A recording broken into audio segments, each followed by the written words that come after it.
Welcome to another episode of Motivational Stories. As you move upward in any occupation, you will find that the top people spend far more time in preparation than the average person does. The top 10% in any field are always more thoroughly prepared in every detail than those who struggle for a living in the same occupation.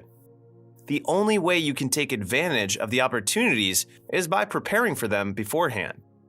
This is the very topic of our video today. Here's a quick overview of what we'll be covering in this video. Benefits of self-preparation, 3 steps to self-preparation. Now, let's hear from Jim Rohn. Self-preparation, being ready for the opportunities when they show up in your life. Being ready for the sales call that may make you a fortune. Being ready for the meeting that may positively affect your career. Being ready for it all, in expectation that it will come. What good is an opportunity if you're not prepared to take advantage of it? It's no good. Won't do a thing for you. Be prepared. Now here's what's called the self-knowledge acid test. Quickly, without thinking too much about it, quickly list your 3 most important long-term work-related goals. Is it a client you've been trying to sign for several months? Is it a major sale you've been trying to make? Is it a promotion? Is it a partnership in the firm? Quickly list your 3 most important long-term work-related goals. Achievements that you want to make. Achievements that will take a while to get. Write them down. Again, without thinking too much about it, quickly list your 3 most important personal and spiritual goals. Things that will make a difference in your personal life. Is it going to church more often than holidays? Grasping all you can from the Sunday sermon? Is it spending more quality time with your kids? Is it turning the TV off during the dinner hour and actually talking about the important things in life with your family? Is it making more dates with your spouse? Is it planning a much-needed family vacation? What is it? What are the important goals in your personal and spiritual life?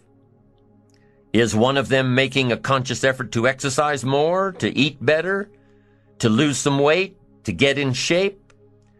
What are the 3 most important personal and spiritual goals that you have? Write them down.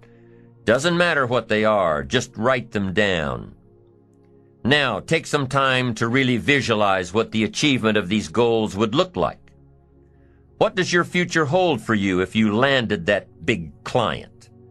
What does your future look like if you got that promotion? If you spent more time with your family? If you planned more outings with your spouse? What does your future look like?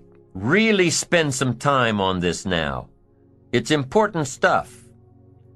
What does it all look like? Ask yourself, is this really my goal? Is this truly what I want? Is it a positive goal? Is it important enough to me to become what it takes to reach this goal? Is it mine? Is it worth it? If your 3 goals on the career side and 3 goals on the personal side don't stand up to these questions, you need to take some time to carefully redefine a few things. Redefine your list. Redefine where it is that these goals came from. Redefine what actually is important to you. Redefine how hard you'll really work to get them. Now, there are 2 parts to this goal setting and redefining process. There's 2 parts. Number 1, don't set your goals too low. An interesting thing that we teach in leadership, don't join an easy crowd. You won't grow. Go where the expectations are high. Go where the demands are high.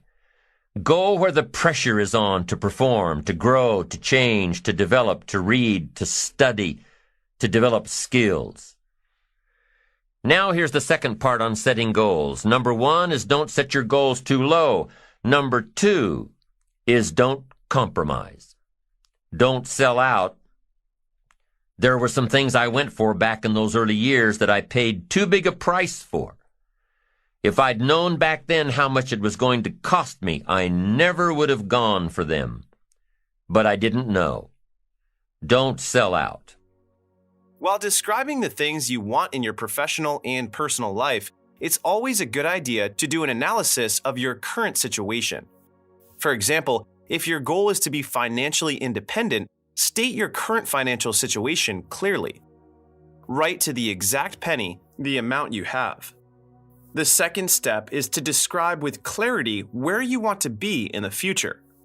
For example, if your goal is to be a millionaire by the end of 2023, state that I will have $1 million to my name by the end of December 2023. The third and the final step is to divide this big goal into small tasks, which can be accomplished within a few days or weeks, and assign deadlines to these tasks. Now, let's hear the benefits of self-preparation from Jim Rohn. The first benefit of self-preparation is that it moves you toward your goal.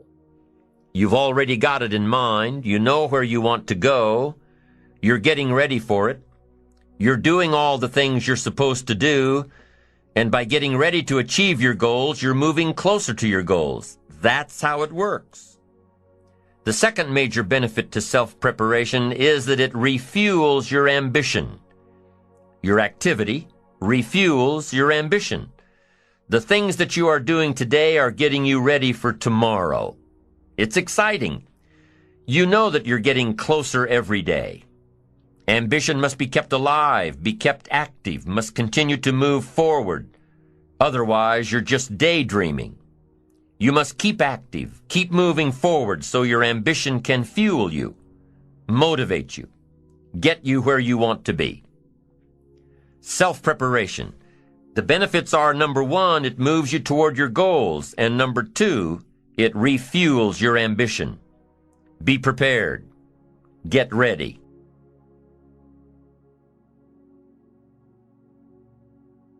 This method of self-preparation involves 3 steps. Step 1.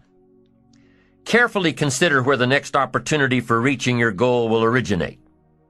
Where will it come from? Will it come from networking with your colleagues? Will it come from reading the last book that you bought? The book that's still sitting on your shelf waiting to give you some answers? Will it come from you taking the time to think it out? Where will it come from? The next opportunity that will push you forward. If you don't know, here's what you have to do. For each major goal of yours, the top priorities on your list, for each of these, take out a separate piece of paper, 1 single sheet per major goal, write down your goal at the top, and start listing all reasonable resources.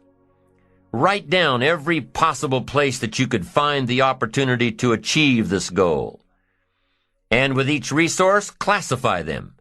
Ask yourself, is this resource a sure thing? A good bet? About even chances? Unlikely? A long shot? Ask yourself these questions and classify all of the resources you have written down. That's the first step.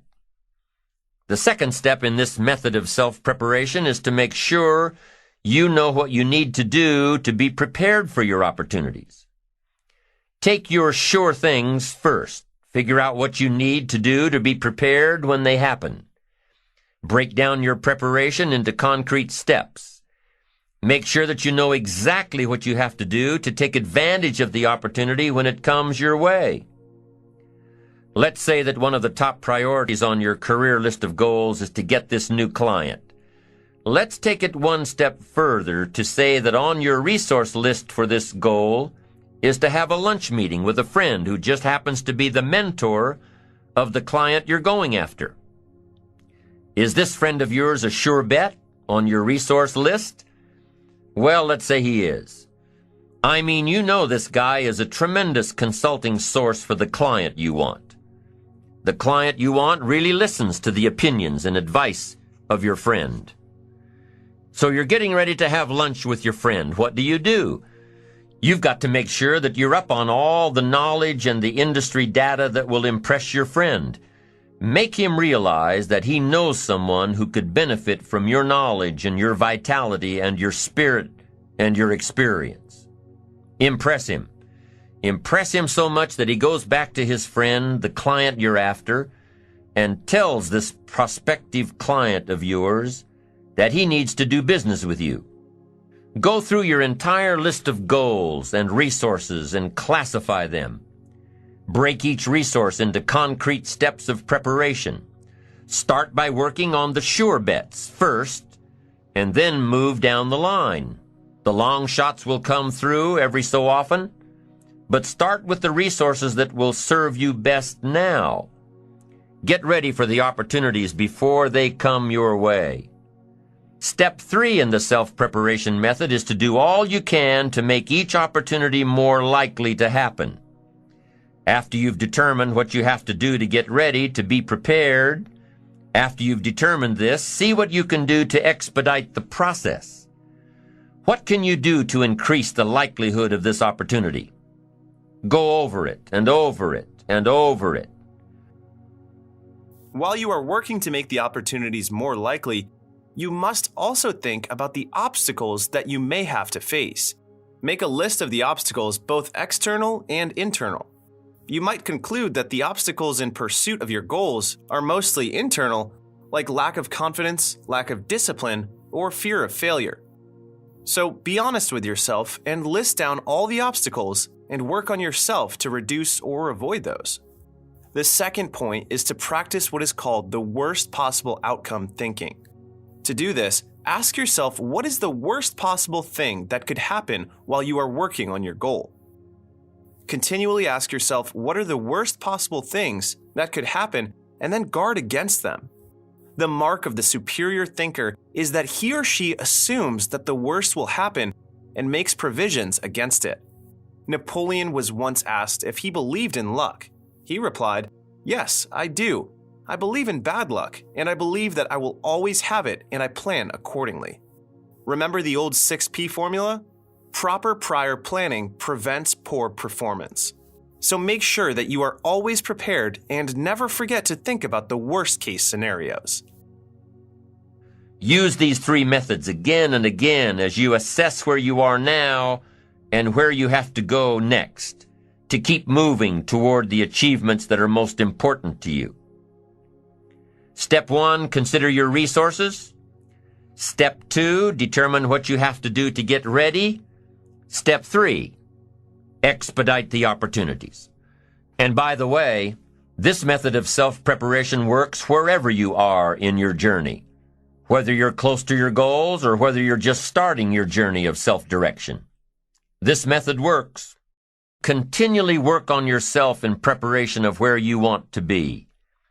Build a reservoir of thoughts and ideas and philosophies and experiences that are your own.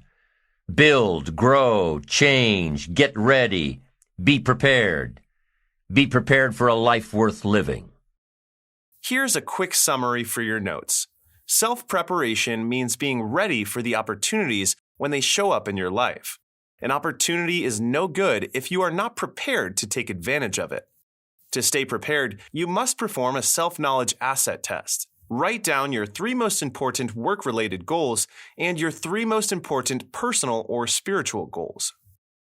Next, visualize yourself achieving these goals. If these goals are not powerful enough to stir up your emotions and feelings, then perhaps you need to redefine them. Make sure that your goals are what you truly desire and what would make the most positive difference in your life. While defining your goals, don't set your goals too low and never sell out. There are 2 benefits of self-preparation. The first benefit is it moves you towards your goals, and the second benefit is it keeps your ambition alive and active. There are 3 steps in this process of self-preparation. Step 1 is to carefully consider where the next opportunity for reaching your goals will originate. Step 2 is to make sure that you know what you need to do to be prepared for the opportunities. And step 3 is to do all you can to make each opportunity more likely.